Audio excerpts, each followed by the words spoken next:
And welcome back, everyone. And now we're into the playoffs here for Blitzkrieg battle number 3 for Plays GG. I'm Dust. With me is Vince, and I have a matchup right now going on between Inept and a mixed team called the Dominatorz, which features Aerox, as well as some other names you're probably going to recognize, particularly Reflexer, very famous German player from Call of Duty, and a few others. I'll let Vince kind of take you through some of these guys.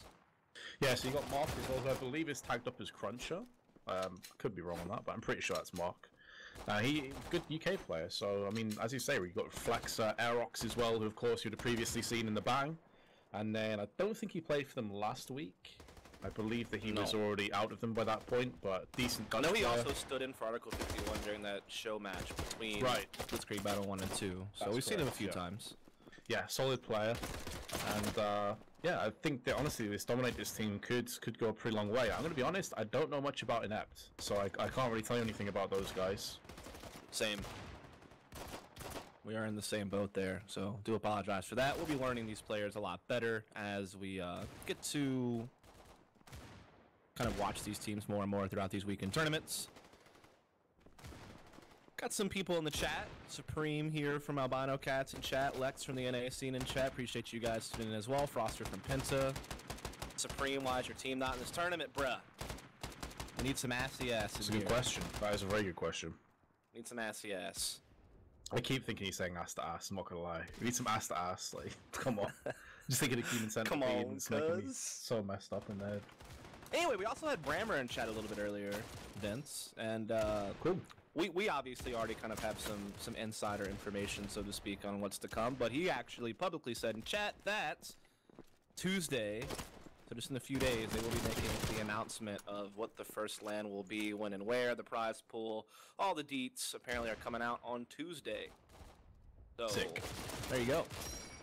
We already know, obviously we can't talk about it, but it's going to be great. I think a lot of people are going to be very excited about it. And it'll be good to get Battalion kicked off at a LAN shortly.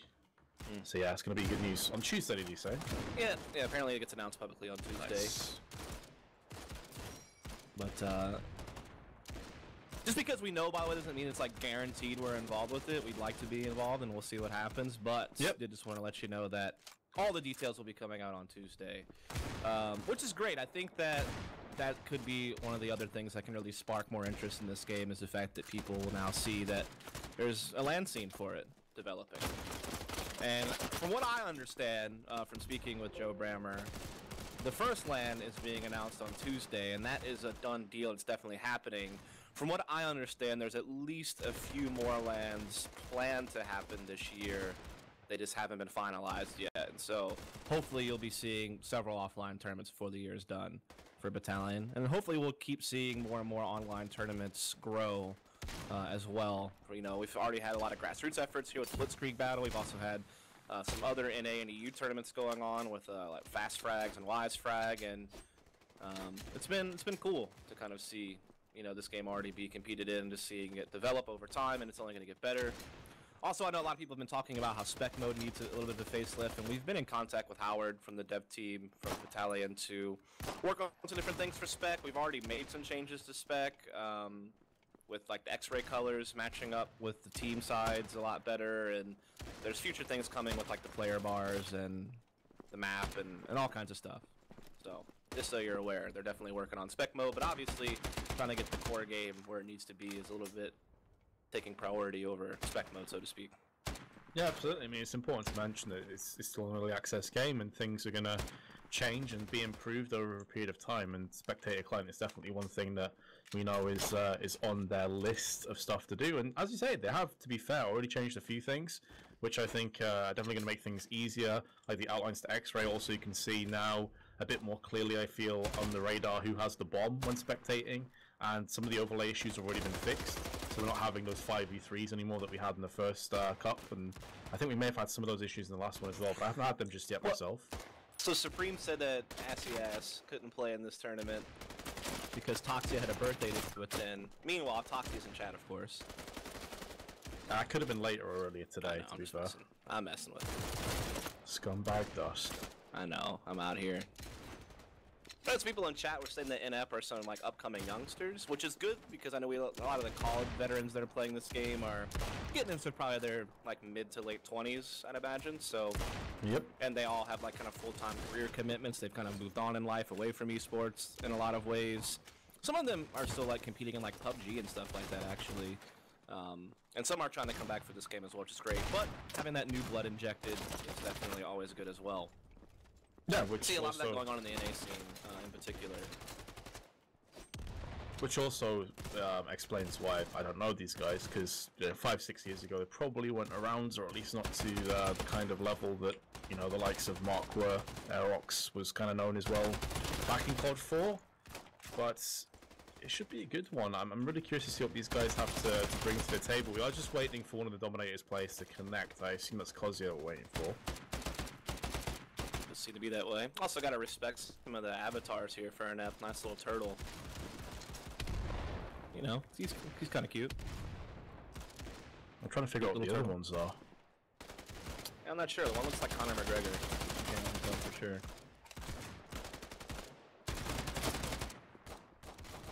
Meanwhile, you've got Big John Cena as Aerox's avatar. Gotta love that. Indeed. Qualaba, I still think the best one was the pigeons from the French Baboons. So yeah, that's pretty sick. Team. That was definitely top of the line quality avatars. But yeah, we're gonna be playing this match on Liberation, from what I can tell, unless they change the map. And this will be interesting because I think that this map is not as reliant on set nades at middle as Derailed is. So, for example, it's really hard to sometimes take straight up scope duels for both sides on Derailed because Allied team is always worried about getting set naded when they try to take a position scoping down middle. But on this map, not really the case. Like, you're not really under threat of a set nade if you're just like sitting near your spawn and trying to pick mid. You can pretty safely get away with that. It's just all about who has the superior angles, and certainly Axis have the superior angles for scoping mid on this, like being able to jump peek tank or play from the double building or do like a standard wide peek or what have you. Whereas you can't really do as much as an allied scope at mid arch. You kind of just have to straight up peek the street and hope for the best and hope you outshoot your opponent no matter what angle they peek from. And also obviously see some scope battles going down on the sites, and like long A is another big area you can see it happen. So I think it's cool that we get to see like more straight up duels, and set nades definitely still can be a factor in market and in the sites themselves, but you do have that ability to have a little bit more of a potential for cool sniper duels. Is my point. Yeah, it reminds me a lot of a map from COD 2 called Burgundy, actually, with the layout of the map and the early scope battles and lack of nades having an issue. But I feel like on this map, if you don't get the initial pick with the sniper, there's more limited positions to where you can actually get frags from. So it kind of becomes a little bit more difficult. But it looks like we are getting live into this one. Chet going straight through Nader's MP40. Speaking of set nades not ruining your time as an Axis sniper, of course it happens to Aerox. Caster's Curse, you have to imagine. So we're going to see Inept trying to make some headway onto this B bomb side. They're doing a pretty good job, as they are going to be able to get into the site here. They have the main advantage. In fact, 2 main advantage now. We need to get up close with the Thompson. That is going to end Uber Burke's life. Alucard's gone down as well. Cruncher is able to finalize his life. And of course, Caster's Curse as well with the overlay after saying he had any issues. Having one at the moment, but 2v2 is the situation that we've been put into. QWXR able to get himself a frag on the boards.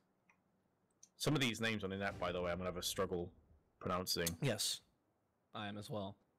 They do get into a 2-on-2 now, so battle their way back our Dominators with Cruncher and I don't know how to say this guy's name either. Quirks. You got nothing to help me out here? QWXR, I assume. I don't know. Who? QWXR, I'm just going to go with that. Okay, so just spell it out. Okay, we'll go with that. So we do see Fancake? Funaki, I would assume. Funaki? Alright, Yeah. Okay, yeah, okay. 1-on-1 now. And Saitam, I guess.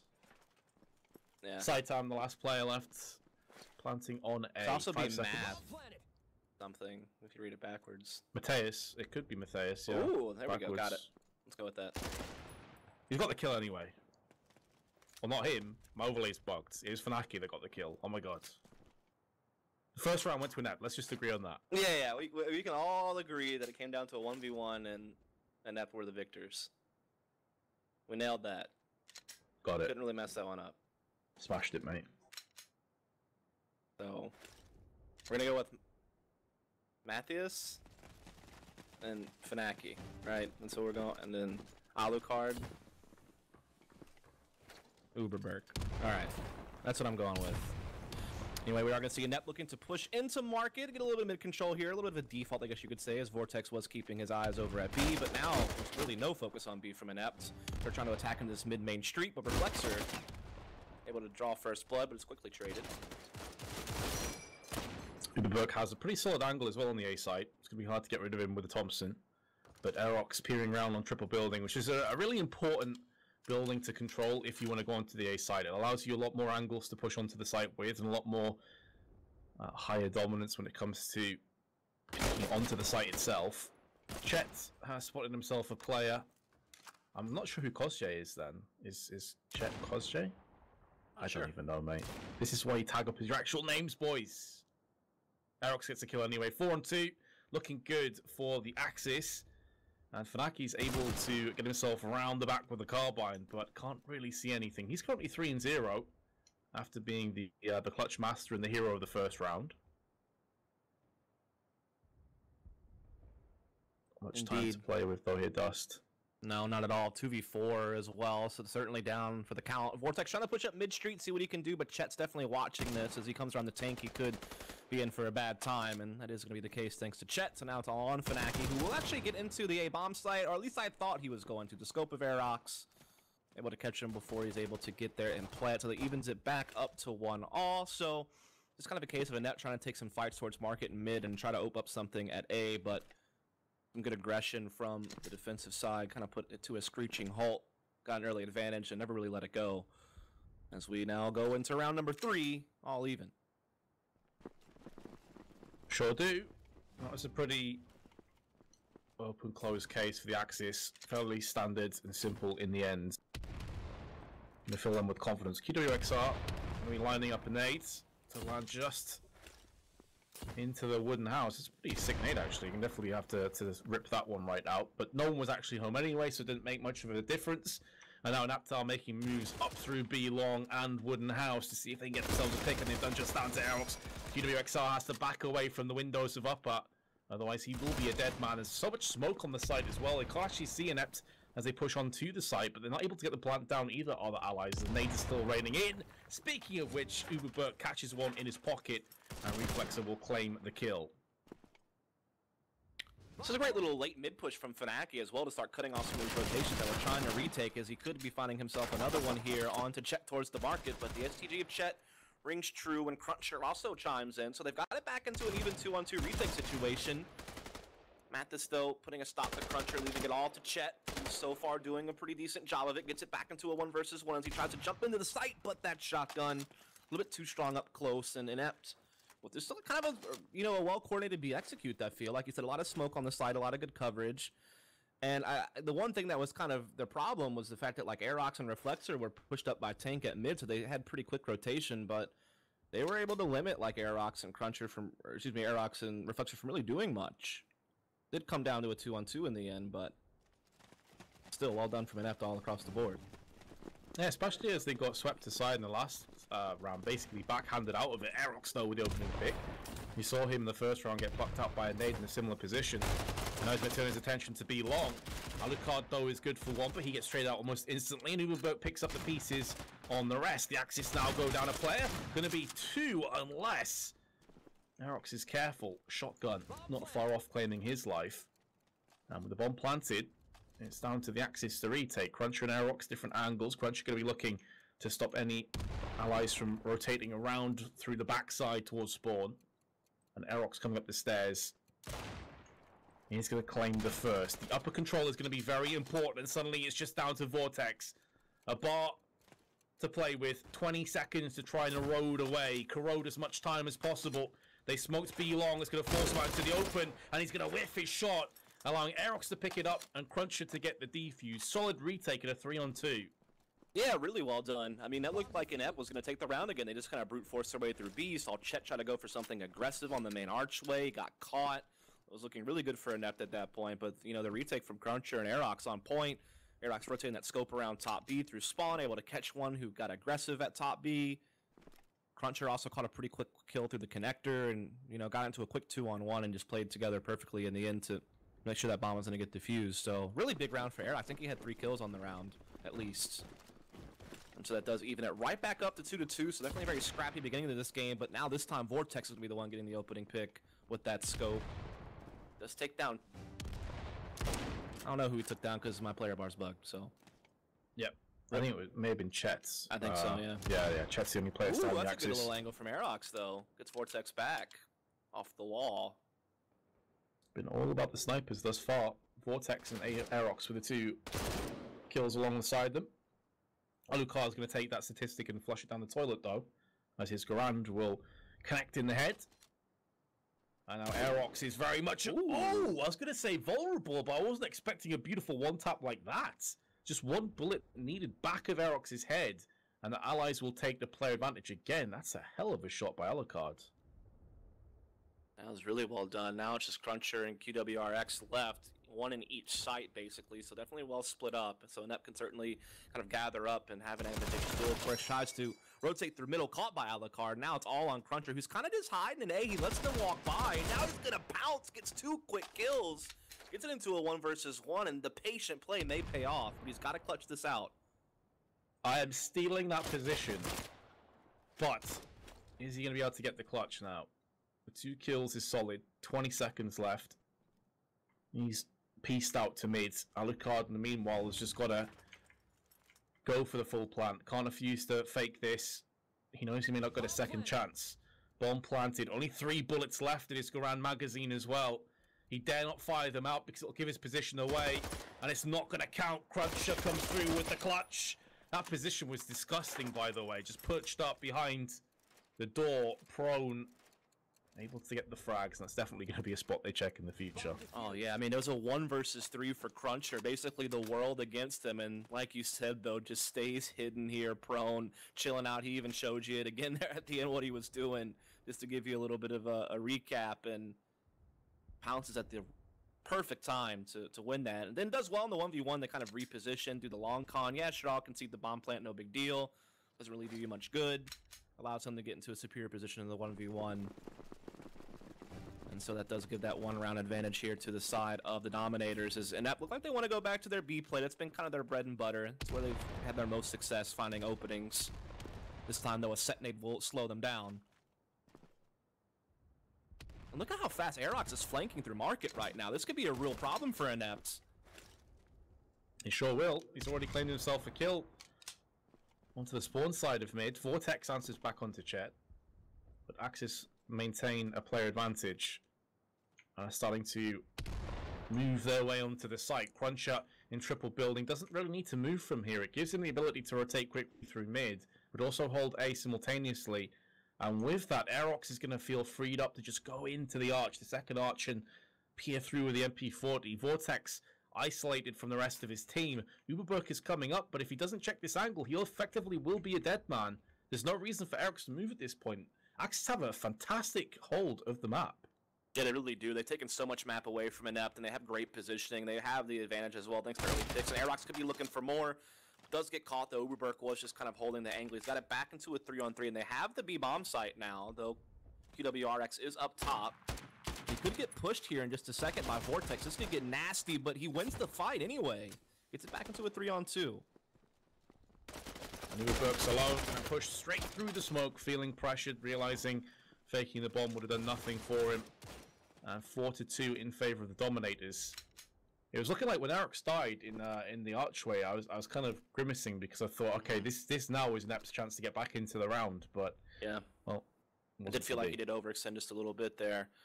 Didn't wind up costing them, though, as QWRX and Reflexor were able to lock things down and actually finally take a lead that's longer than just 1 round. You know, it's been very back and forth throughout this house so far, but now we finally see them pulling out just a little bit. See if they can keep that up, as again, they'll keep that aggression at mid-on. Chet's pushed market, Reflexor pushed up close to tank, trying to deny that space to Inept. And making sure this time that they don't allow mids to be taken control of. And Chet was so busy looking through mid over the smoke, he didn't spot Funaki pushing with his carbine. Reflexer will catch Funaki as he gets way too aggressive.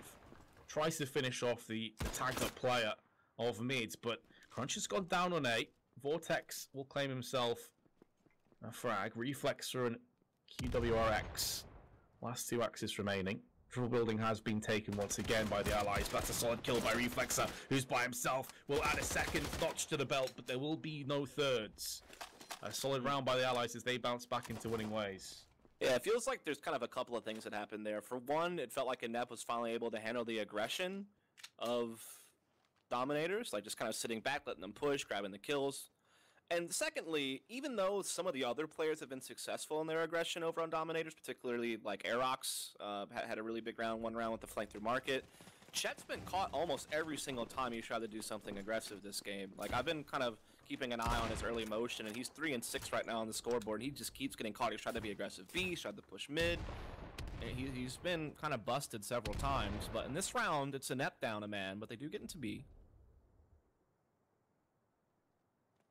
Push straight onto B. And no one's really there to stop them. QWRX is at the top. They're still in mids the time being. Again, though, planting the bomb doesn't give the allies anything economically speaking, but it will give them positional advantage or not.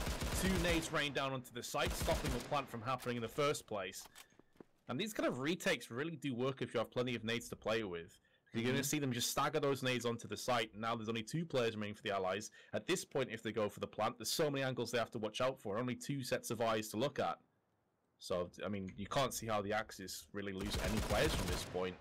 The round is effectively just theirs. Saitam last alive is about to get beat from 2 different angles, and he will follow suit. A clean sweep for the Axis. Yeah, really well played there. Again, yeah, they gave it the B-bombs. Like, we had 3 people on mid-street, basically, just right there, and they held onto their nades so they could stop the bomb plant with the set nade, which you saw from Reflexer, I believe it was.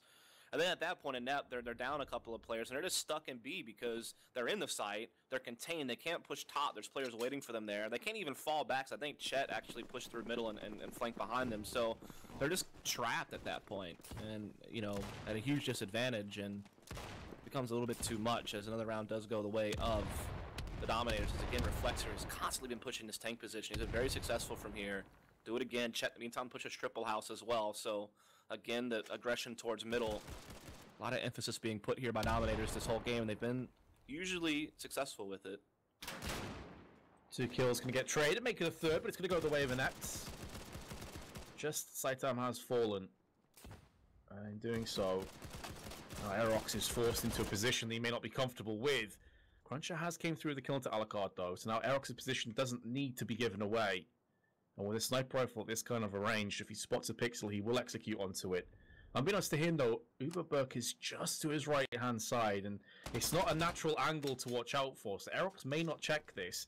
And now that Funaki's also gone in with a kill onto mid, this forces Aerox back out into position, who also has an MP40, so it's going to be this dual close range, unless Aerox starts to move out, but now Cruncher's gone down, Aerox by himself, his head's going to be spinning. He thought he was perched in a good position, then all of his teammates start dying around him, and he's about to get sideswept off Uberberg, unless Aerox hears the pitter-patter of footsteps coming in, which he will. Aerox is going to wait a little bit longer, actually. He really wants to fake this as though they are safe to plant this bomb, and now he can look to pounce. This is a phenomenal play by Aerox. 15 seconds left, and the bomb's dropped on the site.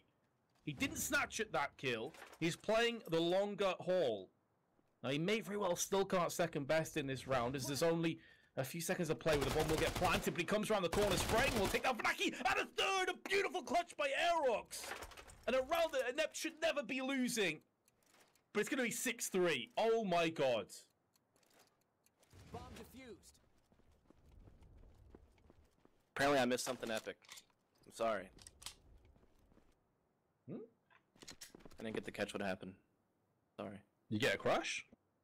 I had to step away for a second. Oh, okay. Well, you missed there. It was just beast everybody, basically. The 1v3, playing the time perfectly, playing the position perfectly, and MP40 frags to match it. Well then. Well done. That'll extend the lead a little bit more here for the Dominators. See what Aerox can do with that aggressive scope. Jumps out with the wide peak, hits the arch shot. There's already 1 player down here for Inept. A little bit of exchange of a nice shot from Alucard. Aerox thanks him. We'll look for more now. It's Cruncher and Chet, though, will be the ones doing the brunt work afterwards. Already a 5-on-2, so this has started to kind of snowball against Inept now, it feels like. Yeah, it's quickly getting out of control. I think after that Cruncher 1v3, it seems like they've never been the same. Maybe confidence, I mean, they're saying it's up-and-coming young players. So I can't really talk much about the emotion of the players and how much they get in their own heads, but it definitely seems like since that moment it's been a downward spiral. Now Aerox on a 1v3, you got a question that's going to play into their mentality. But yeah, this is looking pretty ominous. Cruncher in another different angle. Isn't going to get the kill, but it's at least going to do enough damage to allow Aerox to come through with another double. Sniper and STG frags to him. He's moved 17 and 5 after just 10 rounds. Guy is on fire right now.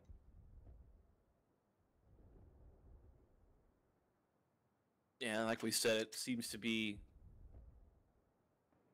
the Axis side here of Dominatorz getting into a really good groove right now, really kind of pulling out in front. Just a couple rounds left to play in this half. They're already up 7-3. As you said, Aerox has been doing a lot of work with this scope, especially in the early round. He's looking for something else towards middle. Not going to find it this time, but he can set up and watch long B with Reflexor. He's actually pushing up with the MP40. Oh my goodness, that set nade. It takes so many people down with it. Now there's just one player left for the Allied side. I mean, that is salt in the wounds right there. You're already struggling, you're already going behind after a great start, and then just a triple kill off one nade. And Cruncher, just to go one better, 4th kill in the round from grenades. 8-3, this is starting to get to a pretty dangerous position, and I've just been booted from the server again. Yeah, Brammer, what is this outgoing reliable buffer overflow? Bruh. Why is it overflowing buffers, Brammer? Reasonable. Getting back in the game now.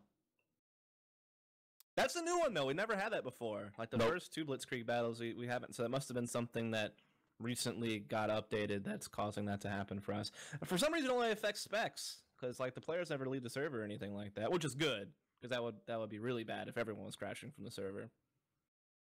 But yeah.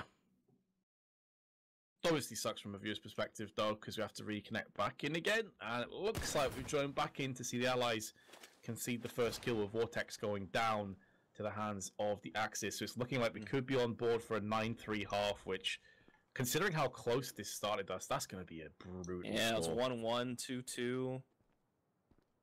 So it was back and forth there at the beginning for sure, but definitely seen a bit of a winning streak go here for the way of Dominatorz as they are racing up to a pretty substantial lead in the last round of this half, perhaps. We'll see if Inept can fight back. They're getting control of Market, pushing up towards mid-tank. So they're getting a little bit of space to work with, but they still are fighting a man down. So it's going to come down to whether or not they're able to get any type of entry work, but Reflexor playing the broken wall with the STG has already found one player, and I think he may have spotted Alucard as well inside Market. If not, he definitely heard the shot ring through as he tried to jump into a kill. Cruncher, this time, instead of playing on the site, is going to be elsewhere. Round has ended. And that's going to be the half ending with it. 9-3. Solid half overall by Axis. But I'd say this map, again, is kind of Axis-sided, so maybe Inept have something up their sleeve and they're going to bring this back. Yeah, I mean, we'll see. Usually, a lot of the games we see usually favor Hexus. Like, I rarely see Allies do, like, really, really well. I don't know why that is. If it's just because people are still trying to figure out things on the Allied side. If it's because, like, the power of the STG compared to the bar might be part of it. I don't know. Time will tell.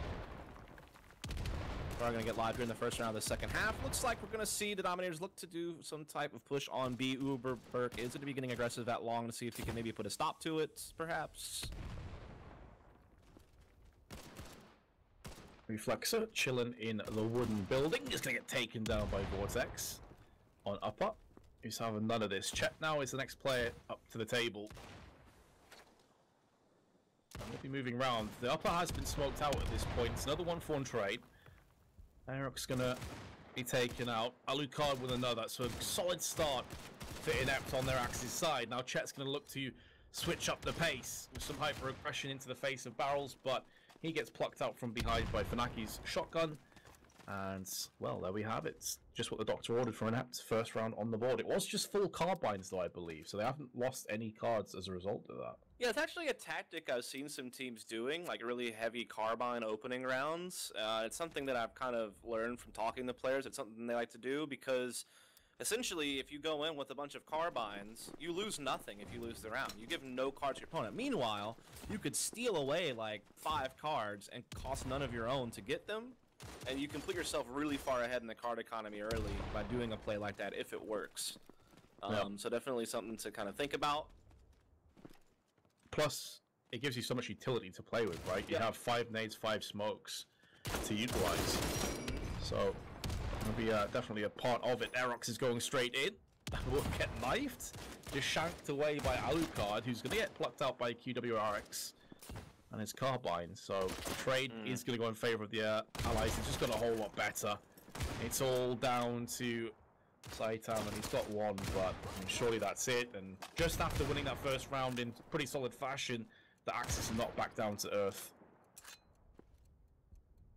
Yeah, really good attack here by the Dominators on B. Also just big on Reflexor. He was able to push up tank, catch any type of rotations that were trying to come through market to get into B, leaving this man all on his lonesome with the Car 98. He looks like he's just going to try to save that card as best he can. Carried over to the next round, and it will be the Dominators getting to double digits first. It'll be up 10-4. Again, it is a race to 13. MR 12 for regulation. So not too far away are the Dominators from perhaps moving on to the semifinals.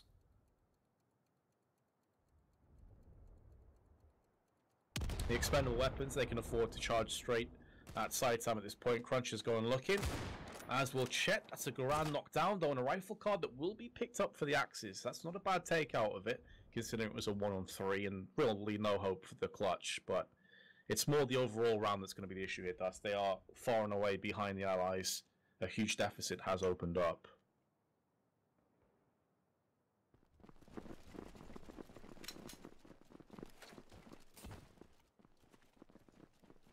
So, here we have it into the next round. Aerox will be connecting the nade onto Vortex's head, not for the first time. And right off the bat, the Axis are sent reeling into rotating 3 players over towards the B side of the map. Funaki is holding more of a mid angle at the time being, but Saitam is all by himself. This is a tactic that we saw Dominators use on their Axis side. It was mainly Cruncher who was on A. And Funaki around the side is going to get plucked up by Reflexor. That's just made matters a whole lot worse. Now Reflexor in the middle of these 2 islands of Inept players. Uberberg has also met the same fate to the hands of a grenade, and Saitam, who started to make a move around from A just to try and help his teammates out, is suddenly going to find that not only is Reflexor behind him, but additionally now the bomb is going to be funneled onto the A site and planted by Cruncher. This has been a brutal round of completely outmaneuvering Inept, and it's going to be a clean sweep to add on top of the rest of their woes. 11-4 now. Yeah, Vince, one might say it was a dominant round. Pulling off those sunglasses. CSI, was it CSI Miami? Is that where that comes from? I think so. It may have been. It was that guy with he's like the ginger hair detective like guy. Off the glasses. Yeah. I'm pretty sure it's CSI Miami. I think that's the meme. I never really got into those TV shows. That might be controversial, but there you go. I watched the original CSI and it was alright, but I never got into all the spin-offs. Anyway, 2 rounds away from victory is the Dominators, but Uberberg does have the opening pick on this round. Quickly traded, though, by Reflexor, who has pushed up the tank, gotten a kill, and fell on back to B side. But they got to worry about Sanem, who is actually making this flank, but Reflexor wise to it. Not going to allow that to have an impact on the round. Gets in the advantage back, but as I say that, the scopes go off for Inept. Now it's back into a 3-on-2. Good old question mark by Alucard. That's when you know someone's triggered, when they're throwing out the question marks in chat. But Inept have the player advantage, they have the positional advantage, and now it's all on Cruncher, who's shown himself very solid, competent battalion player. Again, I believe this is Mark, but I want to call people by their names in game. It's just easier for the spectators and the people watching. He's slowly proning his way around the corner, hoping for a pixel to execute off. But I mean, surely, if the Axis hold their ground, they play thinly spread, make sure they have the angles covered, this round should go their way. It's hard to see how Cruncher gets this one done. There we go. Funaki just from the side, in the corner, will close it down. They keep 3 players alive, which means there's a a lack of cards were also lost. You can actually see that the Axis card count isn't too bad. They've got 5 heavies left. They've got 4 rifles left, 4 marksmans. They're in pretty good shape. Yeah, and they're running a double scope setup right now as well. Just, I guess, kind of playing into the fact they have so many marksman cards. And again, the STG very powerful, so having a lot of heavy cards left over is certainly going to do them a whole lot of good.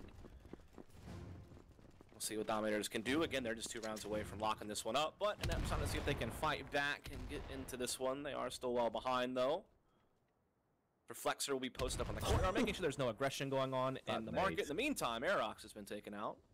I actually saw that from Alucard's perspective. That was a perfectly placed nade, just thrown from mid over the house, connecting onto Aerox, who was looking to push his way, and Alucard's going to go aggressive as well. Almost spoiled for choice. He tried to transition across and get a double, but still, 2 kills for him. Definitely turning the tides in favor of Axis, that until the point that Cruncher puts up the roadblock in the sense of a high explosive grenades. And now looking to funnel their way onto the site, another even trade. Fnaki's position is pretty solid though. He's on upper. He's just going to make sure that no one pushes up there, and it's going to be no fake shenanigans for the time being. Vortex going to peek through as well. No scoping with the carbine, spraying up into the broken building, but Fnaki's able to now show his hands, and he will put down the kills with the SCG. Yeah, really good team play. You know, Vortex coming up on the flank, kind of forcing the hand of Dominatorz to respect him and take some shots, and Fnatic kind of used that, I guess, distraction, you could say, that little bit of a bait setup, so to speak, to be able to just kind of swing out and just lines up the 2 with the STG inside the site and puts a stop to that round, making it 6-11, so just 5 away from tying this up. Still a decent distance to travel to tie up the game, to be fair, but they're slowly chipping away at it. Another set nade from Fnatic at middle, trying to see if he can do some damage. This time it will not hit the mark. They have basically a 2-on-2 setup here from Dominatorz, so just kind of, I guess, playing as default as you could get for an allied side on Liberation. Getting the first kill onto Chet definitely won't hurt matters. Vortex's car 98k scoped rings out. And this is one of the first times that we've really seen a setup like this though, because typically a lot of teams have been playing 1 player on A and then very heavy mid presence. Saitan now is starting to make a move around and triple building. He's just prone there, looking out towards mid with his MP40. And here come the smokes, a set play in effect, smoking out Uberberg. Can't see anything from the upper position, and now this is allowing Reflexor to push his way round mid. Perfectly timed frags. Fnatic though into the head of Cruncher is going to keep the allies guessing. They can't afford to fully rotate across now, but that's exactly what they're doing, and Fnatic can hear the footsteps. All he has to do is hold his position, but Reflexor mid-air Thompson kill. You hate to see it if you're on the Axis side right now, but the allies are loving it, and now they're going to go for a plant on top of it. Aerox making sure that no pixels show across from the site, and Vortex so frustratingly close. I think Reflexor may have just picked up an ace. Yeah, he did. Beast. Really well played from Reflexor. Just being able to come out of market to tank and get those first kills were so huge. The first kills was ace, I should say. I think it was just that utility that got thrown on B kind of forced the net to respect it and kind of start making their rotations. It left market a little bit open for Reflexor to peek through with the perfect timing, gets those kills, then gets that entry onto A to get his team in the site, and then comes back street, gets the last 2 kills to stop any hopes of a retake effort. So a brilliant individual effort from Reflexor. A lot of credit goes to him, obviously, since he got all 5 kills, but also just the way he did them were so huge. And now they're just 1 round away from locking this one up and moving on to that semifinals matchup. Alucard's gone aggressive again, this time with a shotgun. Missing everything though through the smoke. But Uberberg takes up the mantle, gets a knife to the face. Alongside Chet's Garands. Cruncher also dead. Now once again, the early few seconds have proved to be quite bloody indeed. Both teams picking up 2. Aerox going to be looking out of the smoke, just going to make sure doesn't give his position away. Proning there, Fnatic close range. Now knows that Aerox is just to his right and will decapitate him with the Gavette.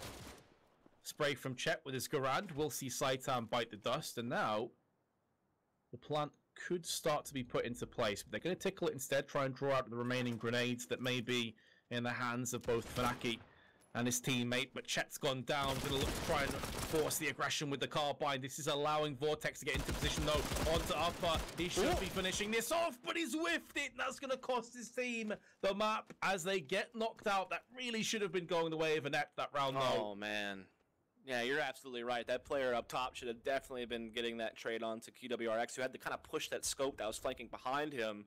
And then is somehow able, he got tagged initially as well, so he took some hits and had to kind of reset, but able to fire off that default class carbine and get the W. 13-6 in favor of the Dominators. They will be moving on to our semifinals, which you will see going on just a little bit. They're going to be playing the winner of the Bang and the @ symbol.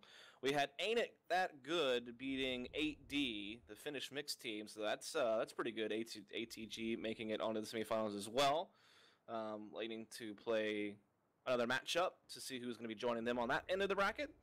So with that said, we got to wait for a couple of games to kind of play out to be able to get to the semifinals. So we are going to be doing that in just a little bit. So definitely stay tuned, folks. We appreciate all of you for coming to watch the tournament today. This is the third Blitzkrieg battle. It's a weekly series. Every Saturday we have a European tournament for Battalion 1944. And Vince and I have covered all of them so far. There's going to be another one next Saturday again. And you can also sign up to compete in these tournaments. It's kind of first come, first serve, though, so you got to be quick. But you can certainly get in on the competition if you want, so check out that information down below. You can also, again, be on the lookout for maybe some NA tournaments coming from Blitzkrieg Battle on Sundays, I believe is going to be the case. Not sure when that starts, but I know that there is definitely a move to get some NA tournaments over here on the Blitzkrieg Battle. And without further ado, we're going to take a quick break, but while you're taking that break, if you could just give us all a follow this channel on Twitch, also give a follow to myself and Vince on Twitter. Our names are on screen most of the time, on Fire Vince and Follow Dust.